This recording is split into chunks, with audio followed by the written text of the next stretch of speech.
Good morning everyone. আজ আমরা যাচ্ছি গুলমার্গ। আর এখানে প্রচণ্ড ঠান্ডা। কাল গেছিলাম সোনমার্গে, আজ যাচ্ছি আমরা গুলমার্গে। দেখতে থাকুন ব্লগগুলো, আর কেমন হচ্ছে অবশ্যই কমেন্টে জানাবেন, শেয়ার করবেন এবং সাপোর্ট করবেন। চলুন দেখা হচ্ছে গুলমার্গে গিয়ে। বাই।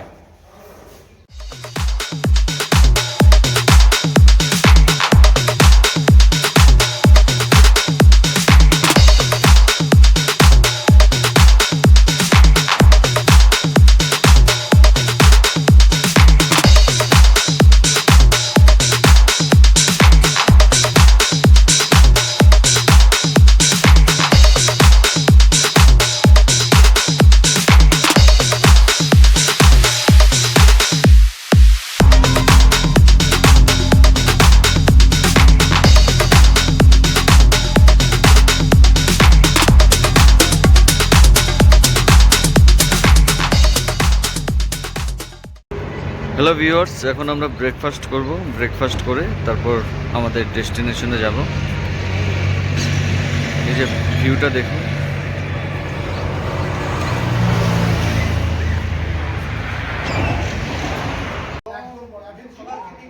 পঞ্চম দিনে আমরা রওনা হই গুলমার্গের উদ্দেশ্যে। পথের মাঝখানে আমরা সকালে ব্রেকফাস্ট করি। এরপর আমাদের গাড়ি পৌঁছয় তানমার্গে। সেখানে আমরা শুজ এবং গরমের জামা ভাড়া নিই, কারণ সামনে ঠান্ডা আর বরফের রাজ্য অপেক্ষা করছিল।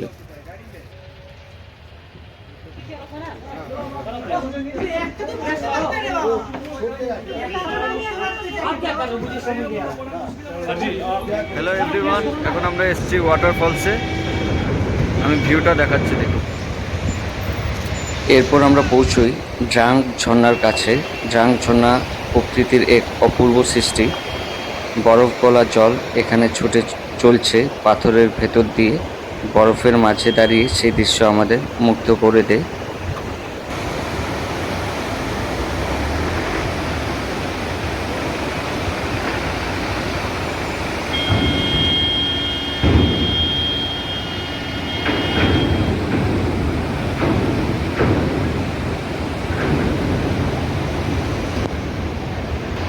চলুন আবার দেখা হচ্ছে অন্য প্লেসে।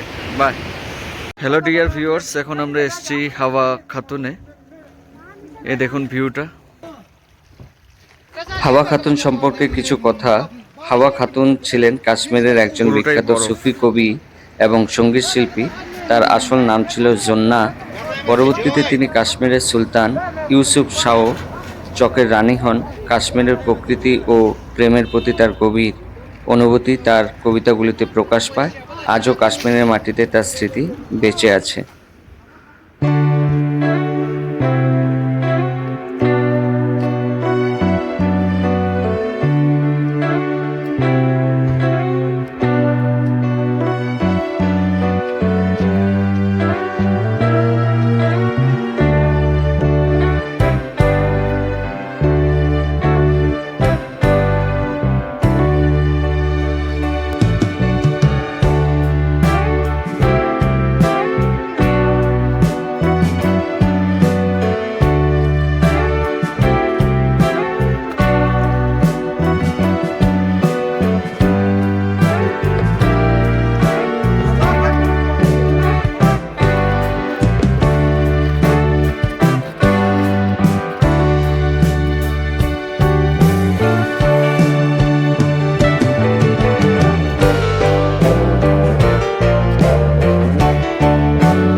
হ্যালো এভরিওয়ান, মাঝপথে একটা ভিউ পয়েন্ট আছে যেখানে সবাই ফটো তুলছে। দেখুন, প্রকৃতির মনোমুগ্ধকর দৃশ্যের সামনে আমরা অনেক সুন্দর ছবি তুলেছি। বরফে মোড়া পাহাড় আর আকাশের নীল রং যেন এক স্বপ্নের জগৎ তৈরি করেছিল।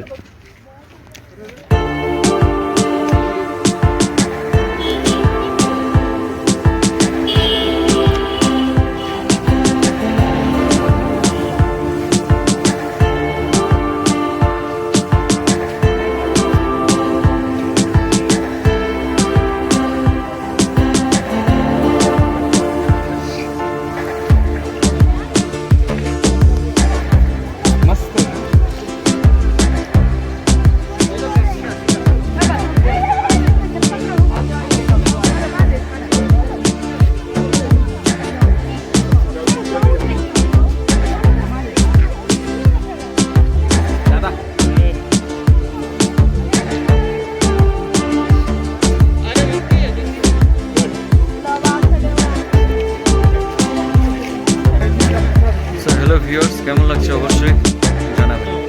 চলুন দেখা হচ্ছে অন্য প্লেসে। টাটা। তো ডিয়ার ভিউয়ার্স, এটাও একটা ভিউ পয়েন্ট, ফটো তোলা। এই দেখুন,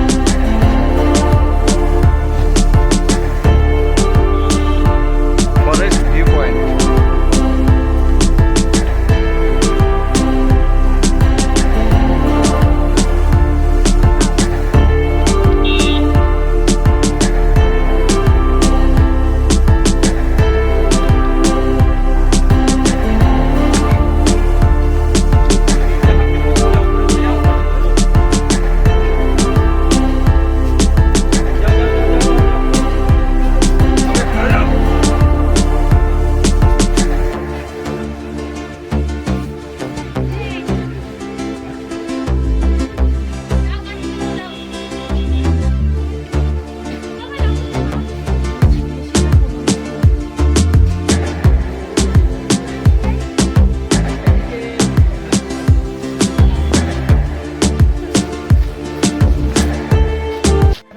এরপর অবশেষে আমরা পৌঁছই গুলমার্গে।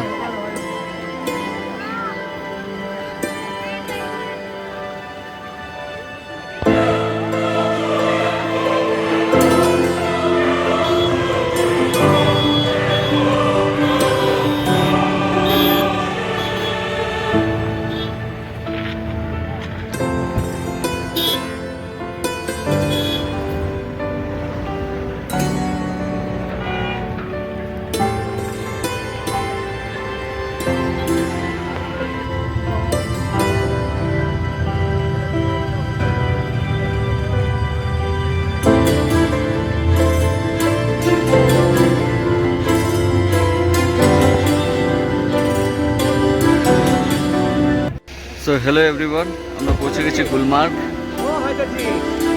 এটা হচ্ছে স্ট্যান্ড, এখানে সব গাড়ি এসে দাঁড় করানো হয়।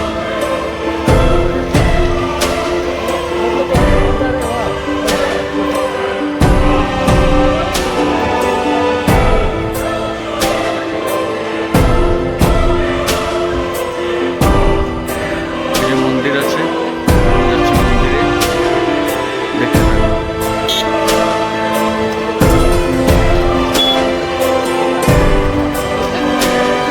সো ডিয়ার ভিউয়ার্স, শ্রীনগর থেকে ফার্স্ট আপনাদেরকে তানমার্গে যেতে হবে।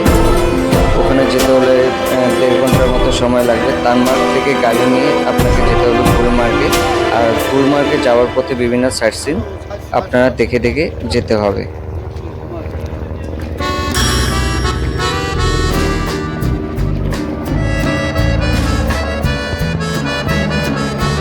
কেমন লাগছে বলো?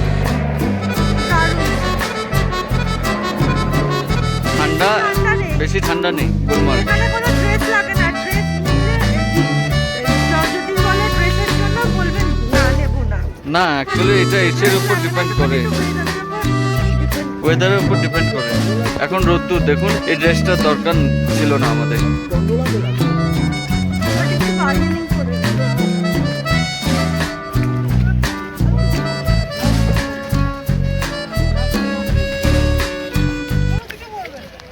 হ্যালো ডিয়ার ভিউয়ার্স, একটা ইনফরমেশন আপনাদেরকে দিয়ে রাখি। আপনারা যদি গন্ডোলায় আপনারা যেতে চান তাহলে গুলমার্গে আসতে হবে। আর হোটেল থেকে আপনাদের বেরোতে হবে ভোর 4:30 কি 5টে, প্লাস আপনাকে পৌঁছতে হবে গুলমার্গে 7টার ভেতরে। তারপর গুলমার্গে এসে তৎকালে আপনারা গন্ডোলায় টিকিট পেয়ে যাবেন, বাই চান্স যদি অনলাইনে টিকিট না পান।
গুলমার্গের মন্দির সম্পর্কে কিছু কথা।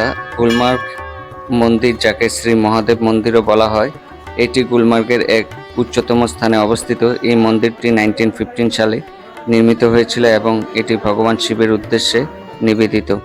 সাদা বরফের মাঝে লাল রঙের এই ছোট্ট মন্দিরটি যেন আকাশের মাঝে একটা জ্বলন্ত প্রদীপের মতো উজ্জ্বল।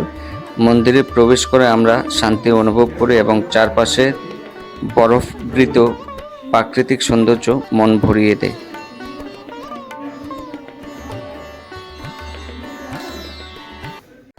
মন্দির দর্শনের পর আমরা গুলমার্গে নানা ধরনের অ্যাক্টিভিটিস করি। আমি স্লেজিং করি এবং বরফের ওপর হাঁটার দারুণ অভিজ্ঞতা নিই। গুলমার্গে বরফে খেলা করার অনুভূতি একেবারে আলাদা, যেন প্রকৃতির সঙ্গে একাত্ম হয়ে যাওয়ার মতো।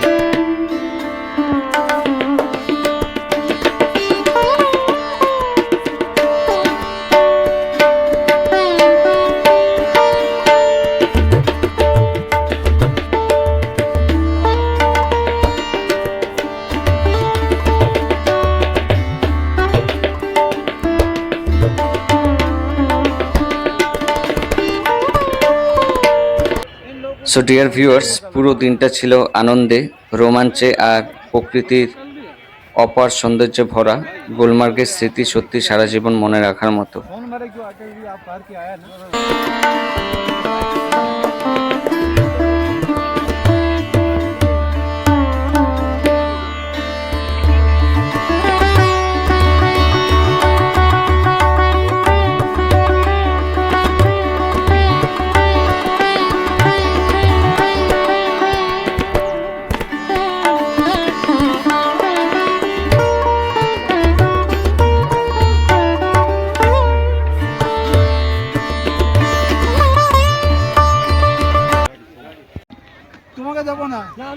ये है Kashmiri kulcha.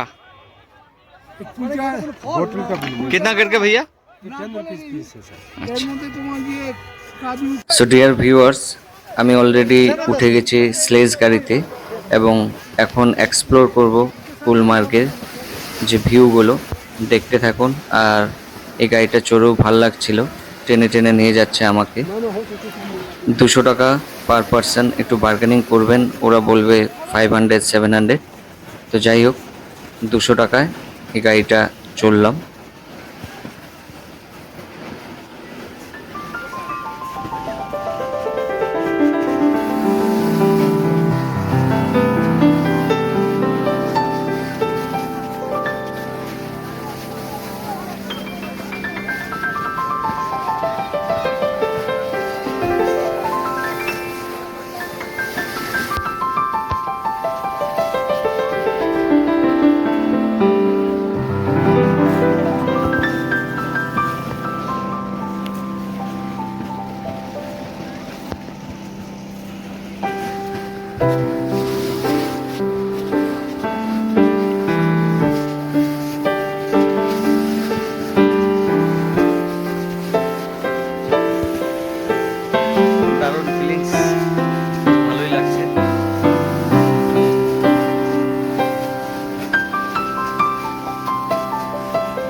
So dear viewers,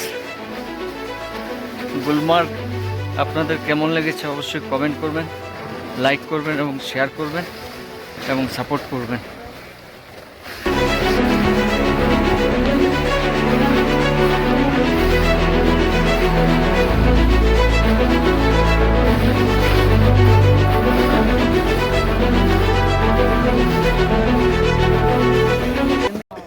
hello dear viewers, Gulmarg আপনাদের কেমন লেগেছে অবশ্যই কমেন্টে জানাবেন। দেখা হচ্ছে অন্য প্লেসে। বাই।